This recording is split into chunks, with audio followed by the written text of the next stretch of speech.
Hello, my name is Greta Harrison.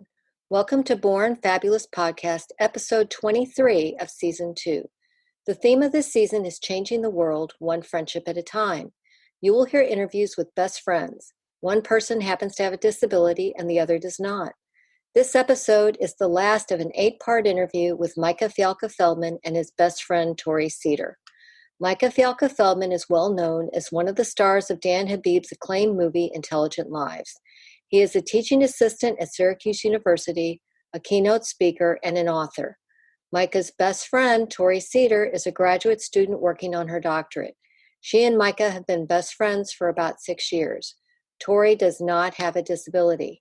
In this episode, Micah and Tori discuss some civil rights issues for people with disabilities. Please enjoy this short clip of Love is a Potion.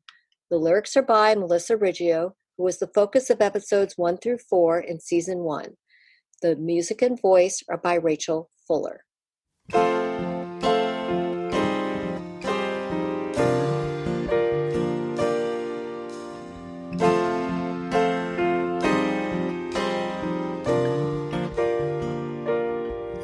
is everything. Love is all around.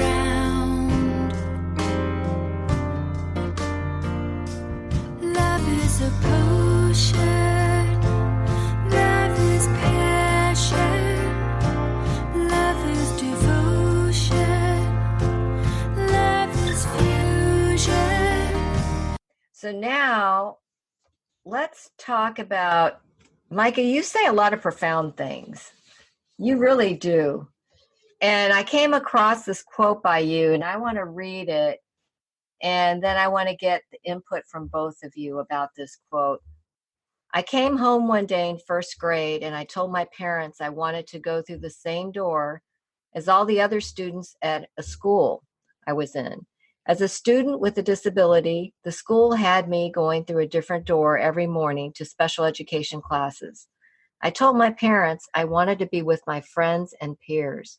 My parents advocated to make sure that I was included in school, and they worked with my teachers and the school to make sure I had an inclusive experience in school all the way to high school graduation.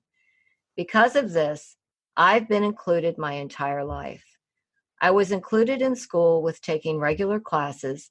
I participated in running cross country and having a circle of friends. Micah, I just love that quote so much because as a parent, I can tell you 99% of parents out here who are going through this inclusion journey will say a lot of it has come from us. But this one, not that our kids haven't wanted that and been all along and supporting it, but when you're in first grade, that's a pretty young age.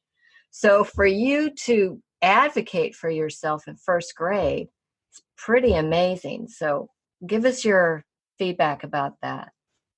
I think I knew that I wanted to go on the same door as my friends after I came home and said, "Oh, can I go in the door as all my friends?" And probably my parents, when I told them, I said, "Oh, we have to go and talk to the school." And they probably knew that I wanted to go with my friends and not go through the door with all the people with disabilities and stuff. Okay.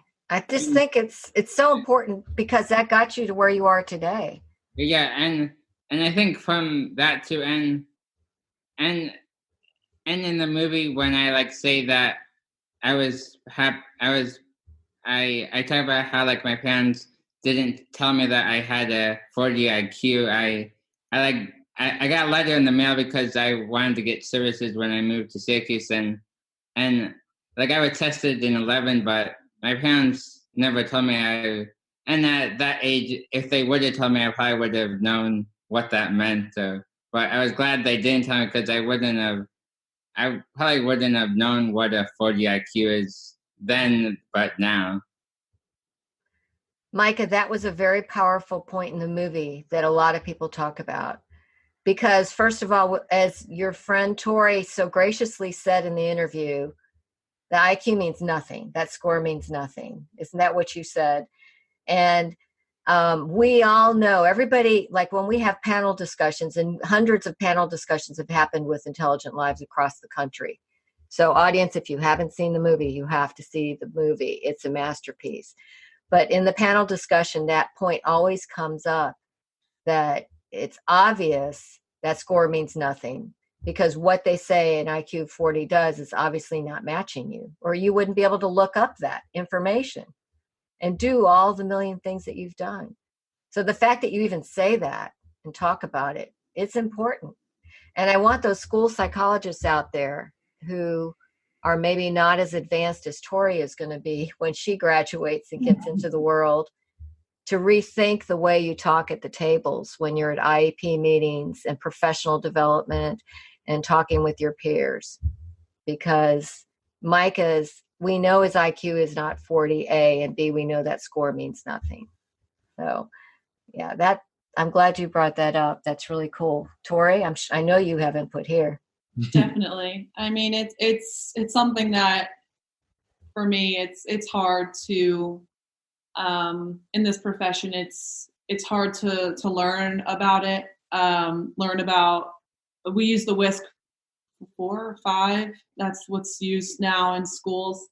And it's hard. A lot of times we have conversations on, okay, we know that it's not doing a great job of telling us a lot of things, right? Obviously we know that. And then the flip side of that is like, okay, this person needs funding and accommodations. And I think like the system is just backwards. Like a lot of the time school need that number to get the accommodations and the funding for the student. And that's what's so hard. Cause I know in my heart of hearts, like that score isn't gonna make me think about this person any certain way, because what that score tells us is that Micah's super, super, super, super below the quote unquote average, right? That 40 IQ. But clearly he's not. So having Micah as a very, very close friend going into this program, and a lot of, people that are in the realm that I am in my program feel similarly, that IQ testing is not a great way of telling us much of really not, it doesn't give us a lot of information at all. And I'm not a fan of them whatsoever. So it's hard. It's definitely hard being in this profession. But I think that I think what's larger than, for me, what's more important is changing, like you were just saying, changing the language that we use at IEP meetings. If a district requires that score, along with, obviously it's not just that score, there's a lot of things that go into evaluating students. But if they need that score for accommodations and for funding for that family and that student, then that obviously is what you need to do. However, the language then needs to change when we're sitting down at those meetings to get the full picture, and to work with that family and work with that parent and say that, yeah, this is a score here, but I'm not really so concerned about that. What I'm concerned about is you and your student, and how we're going to make all of our lives the most successful going forward in this district. And for me, that's what is important if I have to do those things, but I really hope I don't have to. Well, it's important. It's important that you're bringing this up, because every day younger parents are sitting at the table, and it's usually around third grade that they get determinations. You got this IQ score, so we're going to put you on a self-contained track, and you're not going to have a chance for a diploma or any kind of real education. And a lot of parents give up on their kids. Yeah. I'm going to say that they give up on their kids, and they do it because they have no encouragement, and they think they do believe that score. So you're showing not to believe that score. When I say parents give up on their kids, I don't want to put the whole blame. It's almost like the whole team gives up on some children. Yeah, and it is like I'm not sure if I like your IEPs that mine. I brought friends to my IEPs that shared ideas that most people, when people hear that, they say, oh, okay, I'll bring. Most times the IEPs, they just have the social worker, the teacher. Sometimes they have the person with the disability, but sometimes they like the teacher. Sometimes or the school. Sometimes they don't invite them. Yeah. I think it's after the age of, I want to say 13, it's an option for the student to come. You probably know better than I do. I'm in elementary school, so our students don't come. For the ones that I've seen, that I've sat in and observed. But I think it's 13 that they're allowed to. I don't know if the student, if they invite every single student, or the student has to like advocate for themselves at that age. I'm not sure, but I think it's after that age that they're technically allowed to be in the meeting. Well, I can tell you in Virginia, transition starts at 14. Okay. So in Virginia at 14 is when they start, as you were saying in air quotes, inviting them to come. But they can come at any age. Okay. And there are students who come in elementary school and come at younger ages. And my daughter did go to some of hers at younger ages. So I think it varies. But yeah, you brought up a great point, Micah, about bringing friends. And I have heard that before from a few other people, where the student brings friends. Yeah. And that really says a lot at the table too, especially when it comes to inclusion. Yeah. So, yeah. And that shows how you have had a circle of support since 3rd grade, right? Yeah.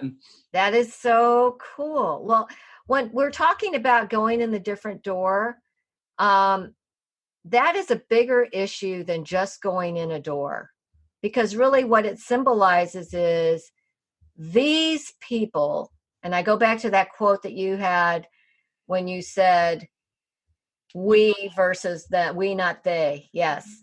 And when they go in, when people go in a different door, it's that entity saying these people are different. Right. These people go here. And then the rest of that entity, whether it's a school or whatever it is, they don't see those people. And I can tell you at my daughter's school, they use a different door. And I hate to say the word they, I will say many students with significant disabilities use a different door. And I didn't even know that until last year. My daughter's a senior. I happened to see it by accident. She's always gone in the regular door. She's always been in regular classes. But the majority go in a different door. And I sit there and think, what would it be like if we had, I can say this, I'm Hispanic, if we had Hispanic people going in a different door, if we had gay people going in a different door, if we had Black people going in a different door. I mean, it is back to that civil rights issue. And we don't even know it. Our well-meaning educators and school board members and leaders across the country don't look at it that way. So that's what you hit the nail on the head. It really it is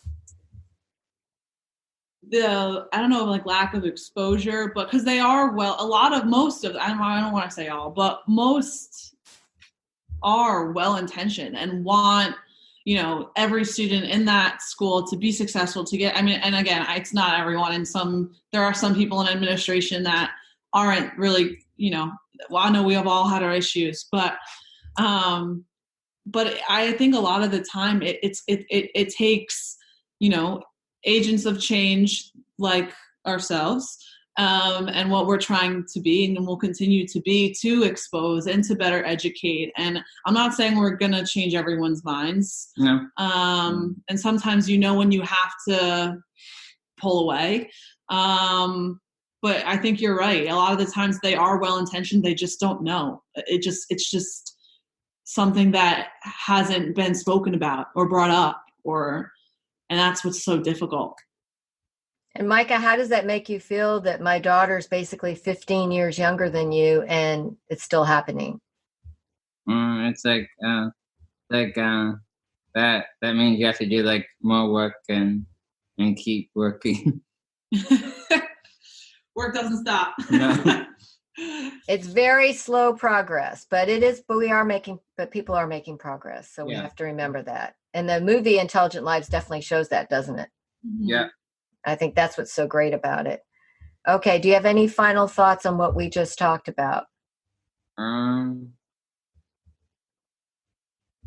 No, I can't think of any. Or anything that you wanted to say yesterday that you didn't? Because this is your last chance. I just think it's a great way to have a broadcast about friendship and share with people about how like friends can be friends and how to talk about friendship and how to like share with things about friends. And Thank you so much for saying that, Micah, and for both of you sharing that viewpoint, because it means a lot. But I want to tell you that yesterday when my daughter got home, I talked about your interview and I showed her Amanda's letter, and she went upstairs and texted 2 people and asked them what their highs and lows were for the week. that's cool. Awesome. So we're going to start doing that and, start taking these things to the next level, because it dawned on me, she's doing that in her drama class. Why isn't she extending that out to her everyday life? So what you're doing, I'm just hoping that a lot more people will pick up on some of those tips that you naturally know, Micah, that you naturally do. I think you're going to help a lot of people. And so, all right. Well, thank you guys. I appreciate it. And thank you so, so much. Thank you for listening to Born Fabulous Podcast's 23rd and last episode of Season 2. I hope you enjoyed it. If you would like to see this or any other episode of Season 2, they are available on YouTube and on bornfabulouspodcast.com. The friendships between Micah and Tori, Kayla and Rachel, Sean M. and Sean C., and Tim and Ashton are a joy to see as well as hear. To see some photos and videos of Micah and Tori, or anyone in Season 2 or Season 1, or to sign up for our email list, please go to www.bornfabulouspodcast.com. Please like us on Facebook, follow us on Instagram, find us on Twitter at Podcast Born, and subscribe to our YouTube channel. We're also on Pinterest. I'd be honored if you would leave a review on Apple Podcasts. Now, please enjoy this clip of Love is a Potion. The lyrics are by Melissa Riggio, who was the focus of episodes 1 through 4 in Season 1. The music and voice are by Rachel Fuller. Love holds deeply inside.